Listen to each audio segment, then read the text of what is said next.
தாய் தமிழ் உறவுகளுக்கு என் அன்பு வணக்கம். ஒரு மனிதனின் முன்னேற்றத்தில் கல்வி மிக முக்கிய பங்கு வகிக்குது.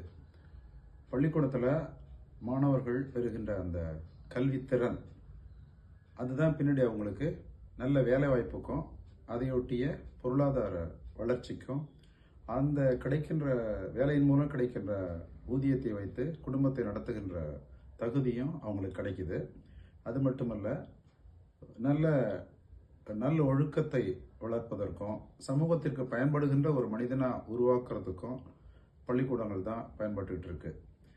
அந்த பள்ளிக்கூடங்களில் மாணவர்கள் நல்ல முறையில் படித்து தங்களுடைய திறனை வளர்த்துக்கணும்னா அங்கே சூழ்நிலை நல்லா இருக்கணும். ஒரு பள்ளிக்கூடன்றது மாணவர்களுக்கு பாதுகாப்பான காற்றோட்டம் உள்ள கட்டடம் இருக்கணும். தகுதி பெற்ற தகுந்த எண்ணிக்கையிலான ஆசிரியர்கள் இருக்கணும். ஒரு விளையாட்டு மைதானம் இருக்கணும், நூலகம் இருக்கணும்.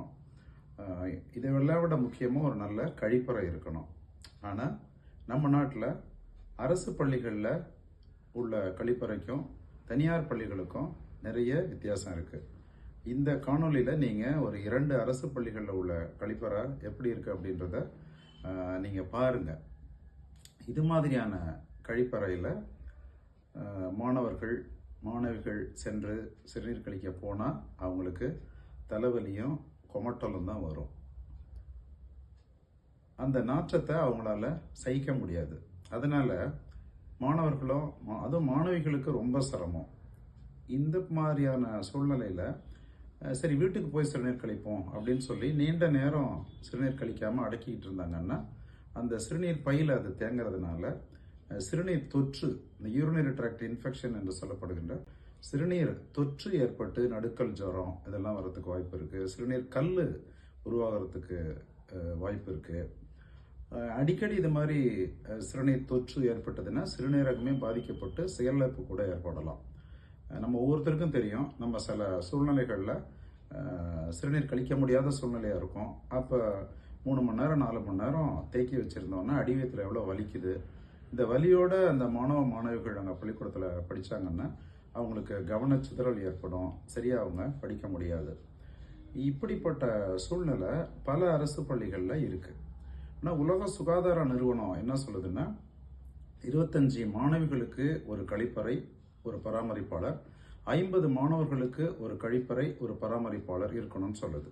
நம்ம இந்திய ஒன்றிய அரசு மாநிலத்தோட கல்வித்துறை என்ன சொல்லுதுன்னா 25 மாணவர்களுக்கு ஒரு சிறுநீர் கழிப்பறையும் 50 மாணவர்களுக்கு ஒரு மல கழிப்பறையும் இருக்கணும் அப்படின்னு சொல்லுது. ஆனால் தமிழ்நாட்டில் உள்ள கிட்டத்தட்ட 38,000 பள்ளிகளில் 3,000 பள்ளிகளில் கழிப்பறையே இல்லை. மீதி பள்ளிகள்லையும் கழிப்பறை சுத்தமாக இல்லை. அதை சரியாக பராமரிக்கிறது இல்லை. இப்போ கழிப்பறையை கட்டி கொடுத்துருந்தா கூட பராமரிக்கிறதுக்கு அரசு செலவு செய்யறதில்லை. கழிப்பறையும் பொதுவாக தான் இருக்குது. இப்போ நம்ம பெரிய உணவு விடுதிகளுக்கு போகிறோம், திரையரங்குகளுக்கு போகிறோம், அங்கெல்லாம் 2 சிறுநீர் கழிக்கிற அந்த இடங்களுக்கு நடுவில் ஒரு மறைவு இருக்கும். ஆனால் பள்ளிகளில் அது மாதிரி இல்லை, பொது இடமா தான் இருக்குது. அங்கே எப்படி மாணவிகள் சிறுநீர் கழிப்பாங்கன்றது தெரியல. இது ரொம்ப சிரமம். அதோட பராமரிக்கிறதுக்கு ஆளை போடுறது கிடையாது. அதனால் பராமரிப்பே இல்லை. அதனால் கடுமையான நாற்றம் தான் வரும். அதுக்கெல்லாம் அரசு நிதி ஒதுக்கிறதில்லை. இந்த கல்வி பட்ஜெட்டில் பள்ளிகளுக்கு அவங்க என்ன பண்ணுறாங்கன்னா கணினி வாங்கி கொடுக்குறேன், ஆய்வகம் அமைக்கிறேன், அதுக்கு செலவு பண்ணுறேன் அப்படின்றாங்க. ஆனால் கழிப்பறைகளை பராமரிக்கிறதுக்கு செலவு செய்யறதில்லை. நம்மளாம் யோசிச்சு பார்க்கணும். நம்ம நல்ல வீடு கட்டி அந்த வீட்டில் இருக்கிறோம், அதில் கழிப்பறை சுத்தம் செய்யாமல் நாற்றம் அடித்தா நம்மளால் அங்கே வசிக்க முடியுமா? அப்போ நம்ம வீட்டில் கழிப்பறையை சுத்தமாக வச்சுக்கணும் அப்படின்னு நினைக்கிற நம்ம இந்த ஏழை எளிய மாணவர்கள் படிக்கிற பள்ளிக்கூடத்தில் கழிப்பறை சுத்தமாக இல்லையே, அதை சரி பண்ணணுமே அப்படின்னு நம்ம பொதுமக்கள் யாரும் நம்ம நினைக்கிறது கிடையாது. அரசாங்கத்துக்கும் அதில் அக்கறை இல்லை. தேர்ந்தெடுக்கப்பட்ட சட்டமன்ற நாடாளுமன்ற உறுப்பினர்களும் இதில் கவனம் செலுத்துறதில்லை. அந்த அரசு பள்ளியில் படிக்கிற மாணவிகளோட பெற்றோர்கள் தான் இதற்கு குரல் எழுப்பணும். அவங்க பெற்றோர் சங்க கூட்டத்தில் சொல்லி திரும்ப சொல்லி அந்த கழிப்பறைகளை பராமரிக்கிறதுக்கான ஏற்பாடுகளை செய்ய சொல்லி கல்வித்துறைக்கு அழுத்தம் கொடுக்கணும். ஆனால் என்ன வேதனையான விஷயம்னா நம்ம நாட்டில் பெரும் எண்ணிக்கையிலான மக்கள் எழுப்புற கோரிக்கைக்கு செவிசாய்க்கிற அரசு சிறு எண்ணிக்கையிலான மக்கள் எழுப்புற கோரிக்கைக்கும், குறிப்பாக ஏழை எளிய குரலற்றவர்கள் எழுப்புற கோரிக்கைகளுக்கு அவங்க செவிசாய்க்கிறதே கிடையாது. அதனால இந்த காணொலியை பார்த்துட்டு இருக்கிற அரசு பள்ளியில் குழந்தைங்களை படிக்க வைக்காம தனியார் பள்ளியில் படிக்க வைக்கிற பெற்றோர்களாக இருந்தாலும் சரி, நம்மெல்லாம் இந்த அவல நிலையை மாத்துறதுக்கு குரல் எழுப்பணும் அப்படின்னு உங்களை எல்லாம் வேண்டி விரும்பி கேட்டுக்கிறேன்.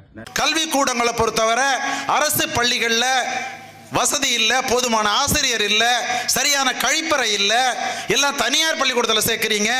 தனியார் பள்ளிக்கூடத்துக்கு எவ்வளோ கட்டணம் கட்ட வேண்டியிருக்கு. அன்றாட வேலை பார்த்து சம்பாதிக்கிற அந்த தொழிலாளர்கள் ஒரு கௌரவத்துக்காக பக்கத்து வீட்டு பிள்ளைய படிக்க வைக்கிறாங்க, நம்மளால படிக்க வைக்க முடியலையே சொல்லி கடனை உடனே வாங்கி தனியார் பள்ளிகளில் சேர்த்துட்டு இருக்கிறாங்க. அரசு பள்ளிகளின் தரத்தை உயர்த்துவோம், போதுமான ஆசிரியர்களை நியமிப்போம், கழிவறைகளை கட்டுறது மட்டுமின்றி பராமரிப்போம். எத்தனை பள்ளிக்கூடத்தில் கழிவறை எப்படி இருக்குன்னு போய் பாருங்க. பெண் பிள்ளைகள் எவ்வளவு கஷ்டப்படுறாங்க. இதையெல்லாம் நாங்கள் சரி பண்ணுவோம்.